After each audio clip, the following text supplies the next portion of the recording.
Hello dear student. इस video में मैं आप लोगों को कॉम्बिनेशन ऑफ रेजिस्टेंस समझाऊंगी। जहाँ तक कि पिछले वीडियो में हमने पढ़ा था ओम्स लॉ, पिछले कुछ वीडियो में Ohm's law and on factors on which the resistance depend. अब जो नेक्स्ट टॉपिक है हमारा वो है combination of resistance, resistance of a system of resistors, या हम इसको कह सकते हैं सिंपल भाषा में कॉम्बिनेशन ऑफ रेजिस्टेंस।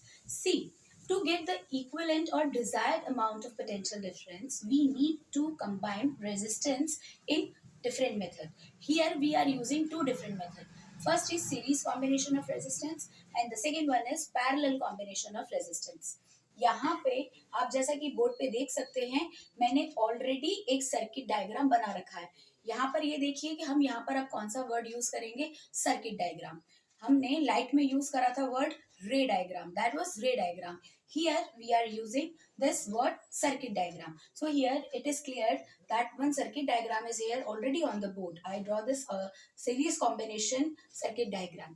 यहाँ पर अब आप ये समझिए कि सीरीज डायग्राम, इसको हम मैं एक्सप्लेन करती हूँ कि क्या है। सी, यहाँ पे तीन रेजिस्टेंसेस हैं, R1, R2 एंड R3, और आप ये देख रहे हैं सीरीज में जुड़े हुए हैं। सीरीज यानी एक लाइन में जुड़े हुए हैं। तो ये एक पहला कॉम्बिनेशन है रेजिस्टेंस का, सीरीज कॉम्बिनेशन ऑफ रेजिस्टेंस। इसमें आप देख रहे हैं कि जो वोल्ट मीटर है, वोल्ट मीटर एक ऐसा डिवाइस होता है which produces potential difference, which detects potential difference in the circuit. Here this is what combination of cell is known as battery. यहाँ पर एक ये बात बताने वाली है, this is what battery. Battery basically क्या होता है, कॉम्बिनेशन ऑफ सेल। बहुत सारे सेल्स को अपन कंबाइन करते हैं तो we will get a battery. Obviously there are two terminals, one is positive terminal, this is what positive terminal, and this is negative terminal, and this is key. Key क्या होता है, जैसे आपने अपने घरों में देखा है ना, हमें फैन ऑन करना होता है या लाइट ऑन करनी होती है तो एक स्विच होता है। ठीक है, स्विच को हम अगर हम यहाँ पे स्विच को ऑन करते हैं तो आप देखते हो सर्किट कंप्लीट हो जाता है और फिर फैन ऑन हो जाता है या ट्यूबलाइट जो भी है। ऐसे ही यहाँ पे के भी है, एक स्विच का काम करता है। ये जो डॉट बता रहा है ये इस बात को बता रहा है कि this circuit is closed. And my dear student, current always flows in a closed circuit. हमेशा करंट सिर्फ एक, जब सर्किट कोई क्लोज रहता है तभी फ्लो करेगा, अदरवाइज ओपन सर्किट में करंट कभी फ्लो नहीं करता। So here this indicates that the circuit is close. अगर मैंने यहाँ पर ये डॉट मिटा दिया तो ये इस बात को बताएगा कि this is an open circuit, और ओपन सर्किट में current never flows. So here I am just putting this down, this dot कि this is a closed circuit. ठीक है, अब यहाँ पे this is what ammeter. Ammeter क्या करता है, करंट को फाइंड आउट करता है कि किसी भी सर्किट में कितना करंट फ्लो हो रहा है, करंट को मेजर करता है। समझ में आ रहा है। तो अब यहाँ पे जो बैटरी है ये करंट प्रोवाइड कर रही है। ठीक है, यहाँ पे आप देख रहे हैं टू टर्मिनल्स हैं, पॉजिटिव एंड नेगेटिव, और यहाँ पर है पॉजिटिव से पॉजिटिव। एमीटर का positive terminal is connected to the positive terminal of the battery. Here the negative terminal is connected to the key and the other end is connected to the resistance. All the three resistances are connected in series. ठीक है, इनके parallel हमने volt meter connect करके रखा हुआ है।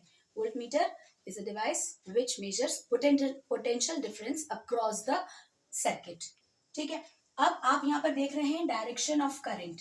See the direction of current, as I already told you in that video in which I explained electric current, that is this current is flown from positive to negative terminal। तो यहाँ पर ये current इसमें flow हो रहा है, और क्योंकि सीरीज में है तो सीरीज में एक ये रहता है कि द करंट रहता है वो सेम रहता है। जो करंट रहता है वो तीनों रेजिस्टेंस में इस पूरे जो एंड्स रहते हैं उनमें सेम रहता है। Yes, the potential difference is divided into three parts, that is V1। इस रेजिस्टेंस के अकॉर्डिंग इस रेजिस्टेंस में कितना पोटेंशियल डिफरेंस रहेगा, V1।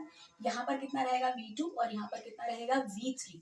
ठीक है, the current is same. Series combination में हमने अपने घरों में दिवाली में झालर लगाते हैं या लाइट लगाते हैं तो उसमें जैसे बल्ब्स रहते हैं वो सारे किस में रहते हैं, सीरीज कॉम्बिनेशन में रहते हैं, उनको अपन सीरीज कॉम्बिनेशन बोलते हैं।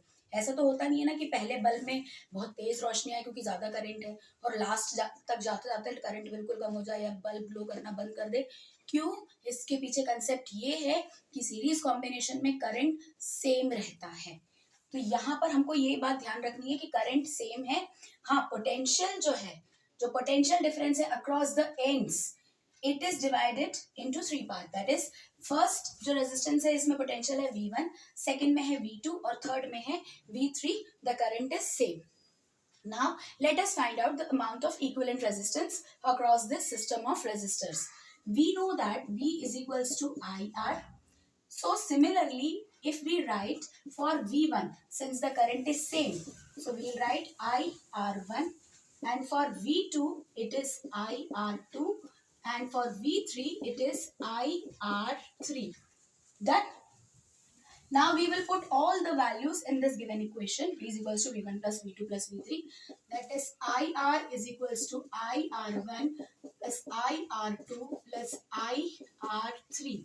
So my dear student, as it is clear from this equation that I is common from both the sides. Let us take I common. R. What is remaining? R1 plus R2 plus R3. यहाँ से मैंने I common लिया इस equation में से, तो यहाँ पे R1 plus R2 plus R3. तो जो हमारा इक्विवेलेंट रेजिस्टेंस है, जैसा कि आपको दिख रहा है, it is equal to the sum of individual equivalent resistance. So this is series combination. Series combination of resistance में जो टोटल रेजिस्टेंस है it is equal to the sum of individual resistance. Right? This is series combination of resistance. My dear student, I hope आपको ये topic समझ में आ गया है. आपको जो भी डाउट है आप मुझे कमेंट सेक्शन में पूछ सकते हैं, पर आपको एक बात बिल्कुल नहीं भूलनी है, पढ़ाई रेगुलर करनी है, मेरे वीडियोस को लाइक करना है, चैनल को सब्सक्राइब करना है और अपना ध्यान रखना है. Okay then, bye bye.